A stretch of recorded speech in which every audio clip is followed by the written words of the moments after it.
नमस्कार, स्वागत आहे तुमचं सुषमाज किचनमध्ये। झटपट तयार होणारी उपवासाची कढी तयार करणार आहोत। अगदी साधी सोपी रेसिपी आहे। रेसिपी शेवटपर्यंत बघा। रेसिपीला लाईक करा, चॅनलला सबस्क्राईब करा, तसेच बेल नोटिफिकेशन पण ऑलवर प्रेस करा, म्हणजे तुम्हाला माझ्या अशाच नवनवीन रेसिपीचे नोटिफिकेशन सर्वात आधी येईल। ही कढी तुम्ही साबुदाणा वडा किंवा मग आपण उपवासाची जी भगर बनवतो त्यासोबत तुम्ही खाऊ शकता। आता रेसिपीला आपण सुरुवात करूया। उपवासाची कढी बनवतोय। ही कढी तुम्ही पॉटमध्ये दही घेतलेलं आहे। दही फार आंबट नसावं व फार कमी आंबट पण नसावं, अगदी छान चवदार ही कढी तयार होते। तसेच तुम्ही उपवासाला कढी प्यायला पण छान लागते। आता यामध्ये 1 चमचाभर शेंगदाण्याचं कूट टाकायचं। जसं आपण नेहमी कढी बनवतो तेव्हा डाळीचं पीठ वापरतो, याच्यामध्ये आपण शेंगदाणा कूट वापरणार आहे। भाजून केलेलं शेंगदाण्याचं कूट 1.5 चमचा घातलेला आहे।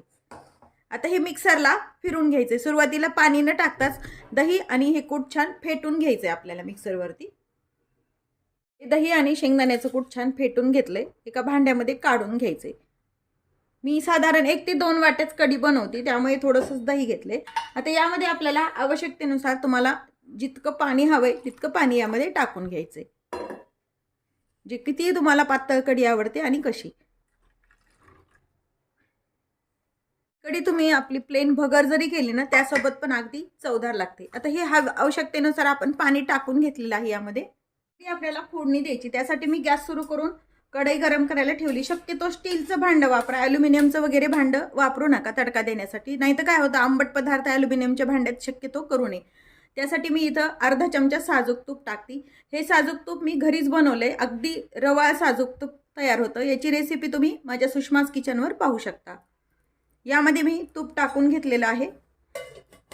तूप छान गरम झालंय। यामध्ये आपल्याला थोडेसे जिरे टाकून घ्यायचे।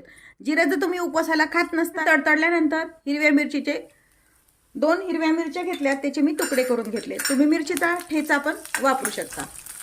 हे थोडंसं मिरची छान परतून घ्यायची। मिरची छान परतून झाली, हे जे आपण कढीचं मिश्रण केलेलं आहे मिक्सरनं काढलेलं, हे यामध्ये टाकून घ्यायचं। यामध्ये बाकीचे साहित्य टाकूया। साधारण तुम्हाला जशी हवी तशी आधी सांगितल्याप्रमाणे घट्ट पातळ करू शकता। साखर टाकून घ्यायची, चवीपुरतं मीठ टाकून घ्यायचे। तुम्ही जर उपवासाला कोथिंबीर खात असाल तर ते तुम्ही कोथिंबीर पण टाकू शकता आणि याला एक छान उकळी येऊ द्यायची। उपवासाच्या कढीला छान उकळी आली, आपली गॅस बंद करून घेऊया।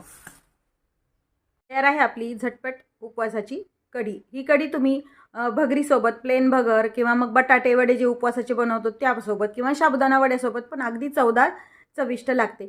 रेसिपी नक्की करून पहा। रेसिपीला लाईक करा, चॅनलला सबस्क्राईब करा, तसेच बेल नोटिफिकेशन पण ऑलवर प्रेस करा, म्हणजे तुम्हाला माझ्या प्रत्येक नवीन रेसिपीचं नोटिफिकेशन सर्वात आधी येईल। अशाच नवीन रेसिपीसोबत पुन्हा भेटूया। तोपर्यंत बाय बाय। व्हिडिओ पाहिल्याबद्दल खूप धन्यवाद।